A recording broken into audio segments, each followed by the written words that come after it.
हल्के में इस बार किसका पलड़ा भारी रहेगा, ये जानते हैं सुनो न्यूज कराची के नुमाइंदे सुहेल रब से। सुहेल बताइएगा, NA 249 1988 से MQM का मजबूत गढ़ है, इस बार सूरत हाल आप क्या देख रहे हैं? जी बिल्कुल,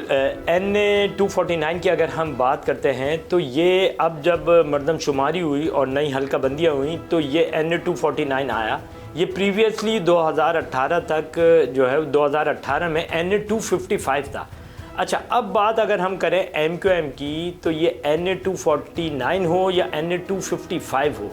ये MQM का एक बहुत स्ट्रॉन्ग होल्ड रहा है। मतलब जब से MQM 1984 से हमारे वजूद में आई है, उसके बाद हमेशा से इस हल्के से तकरीबन बहुत भारी अक्सरियत से जीतती आई है। और यह है कि 2018 में भी जीती, गो के मार्जिन इतना नहीं था बड़ा, और लेकिन फिर भी MQM जो है वो वहाँ से फतहयाब होके कामयाब होके आई। जब 2018 में MQM के कैंडिडेट वहाँ से खालिद मकबूल सिद्दीकी थे,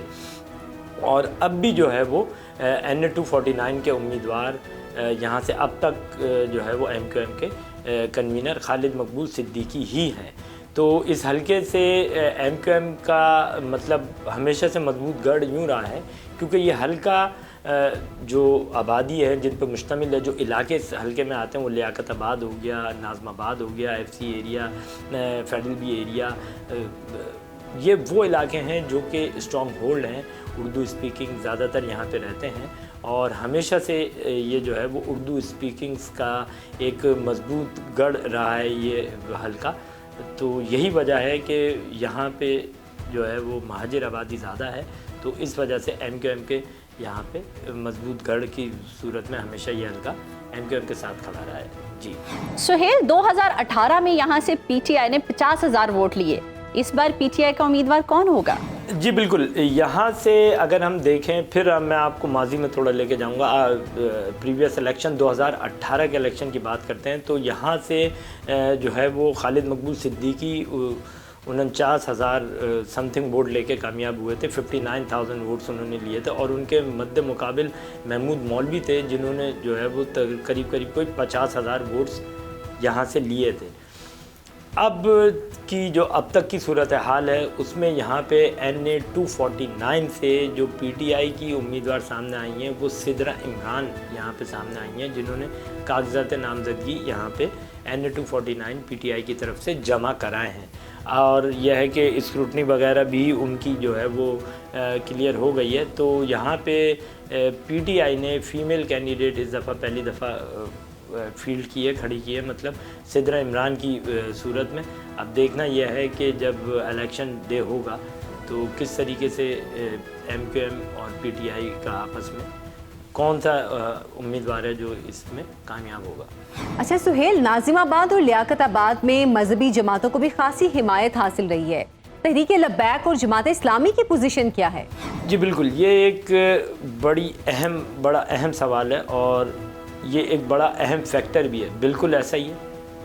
कि मजहबी जमातों को हमेशा से यहाँ पे जो है वो अहमियत रही है, और जमात इस्लामी तो मतलब हमेशा से यहाँ रही है, गो कि वो MQM से भी ज़्यादा पुरानी जमात है, और हमेशा से उसके पॉकेट्स हैं, उनके वोट्स हैं स्पेसिफ़िक जमात इस्लामी के। यहाँ पे जो वोटर है वो हमेशा से जमात इस्लामी का ही वोटर रहा है। अच्छा, दीनी और मजहबी जमातों की अगर बात करें तो 2018 के इलेक्शन में हमें एक तरीके से जो आवाम, कराची के आवाम हैं और जो दीगर हल्के हैं, उनको एक सरप्राइज़ दिया था TLP ने, तहरीक लब्बैक पाकिस्तान ने। और 2018 में अगर कराची के स्टैटिस्टिक्स फिगर्स को देखते हैं तो सबसे ज़्यादा वोट PTI ने लिए थे, और उसके बाद MQM ने वोट लिए थे, और नंबर 3 पे तहरीक लब्बैक पाकिस्तान ने वोट लिए थे। गो कि वो इतनी पुरानी पार्टी नहीं है, लेकिन 2018 में उसने बड़ा जो है वो एक सेटबैक किया था। यहाँ पे मजहबी जमातों का इस हल्के में बिल्कुल पेनिट्रेशन है, लेकिन उस हद तक नहीं है, क्योंकि वो जो MQM का 2016 के बाद वाली जो MQM है, वो MQM बड़ी डिफरेंट है जो पुरानी MQM से। तो उसके जो टूटे हैं 2016 की MQM के बाद, जो वहाँ से जो लड़के टूटे हैं, या जो वहाँ के उस स्ट्रॉन्ग होल्ड MQM का तो था, اس میں سے جو ٹوٹ کے جو لوگ مطلب جو کارکنان جنہیں کہتے ہیں انہوں نے کچھ تحریک لبیک میں گئے، کچھ جو ہے وہ ایک سنی تحریک ہے، سنی تحریک میں بھی وہاں پہ ایک اسٹینڈنگ ہے، گو کہ اتنی بہت پاورفل اسٹینڈنگ نہیں ہے، لیکن یہ ہے کہ مذہبی جماعتوں میں جماعت اسلامی اور تحریک لبیک پاکستان کا بالکل ایک فیکٹر ہے اور ایک ووٹ بینک ہے، جو کہ 2016 کے بعد جب ایم کیو ایم 22 اگست کے واقعے کے بعد کچھ بہت اہم مطلب یہ ہے کہ ایک کارکنان کی ایک بڑی تعداد ٹی ایل پی میں گئی ہے، اور یہ ہے کہ یہاں پہ مذہبی اور دینی جماعتوں کا ہے۔ اچھا سہیل، یہ بھی بتائیے گا کہ ناظم آباد اور لیاقت آباد ٹاؤنز ایم کیو ایم کے بلدیاتی انتخابات میں بائیکاٹ کی وجہ سے جماعت اسلامی کے پاس ہیں، کیا جماعت کو اس کا کوئی فائدہ ہوگا؟ ہاں بالکل، جماعت اسلامی نے جس طریقے سے بلدیاتی انتخابات میں ووٹس لیے ہیں، لوگوں نے ان پہ اعتماد کا اظہار کیا ہے یقیناً، اور نمبر آف ووٹ سے وہ بالکل زیادہ ہیں،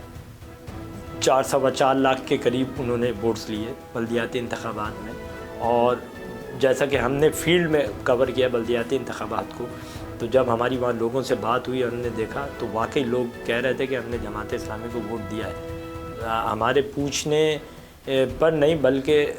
ویسے ہی لوگ نکلے گھروں سے، اور سینٹرل میں خاص طور پہ جماعت اسلامی کا ایک ووٹر باہر آیا اور ووٹ لیا ہے۔ ڈسٹرکٹ سینٹرل میں اس وقت کی صورتحال یہ ہے کہ یہاں پہ 5 ٹاؤن ہیں، اور 5 کے 5 ٹاؤن میں جماعت اسلامی ہے، مطلب بلدیاتی انتخابات میں کلین سویپ کیا ہے سینٹرل سے، تو یہ کہنا تو ایک بڑی مطلب ایک واضح بات ہے کہ بالکل یہ فیکٹر پلے کرے گا، کیونکہ بلدیاتی انتخابات میں اس کے بعد جب لوگوں نے ووٹ دیا جماعت اسلامی کو، تو جماعت اسلامی نے اس وقت بلدیاتی انتخابات کے بعد جب ٹاؤنز وغیرہ میں کام کرائے ہیں، بالکل وہاں پہ جو ہے وہ ناظم آباد میں، لیاقت آباد میں وہ پارکوں کی تزئین و آرائش کرا رہے ہیں، اور پیپلز پارٹی گو کہ میئرشپ پیپلز پارٹی کے پاس ہے، لیکن اس کے باوجود بھی وہ محدود وسائل میں جو ہے وہ کام کرا رہے ہیں۔ تو بلدیاتی انتخابات کا وہ جو تسلسل ہے جو جماعت اسلامی نے یہاں سے کلین سویپ کیا تھا، وہ بالکل یہاں پہ عام انتخابات میں پینیٹریٹ کرے گا، بالکل اس کا ایفیکٹ پڑے گا۔ سہیل، بہت شکریہ آپ کا۔ ناظرین، کراچی کے روایتی علاقوں پر مشتمل NA 249 بظاہر ایم کیو ایم پاکستان کے لیے ایک آسان ہدف نظر آ رہا ہے، لیکن بات وہی ہے کہ فیصلے کا اختیار تو عوام کے پاس ہی ہے، اور عوامی فیصلہ 8 فروری کو بیلٹ باکس سے ہی برآمد ہوگا۔ آپ کہیں بھی ہوں، وقت کوئی بھی ہو،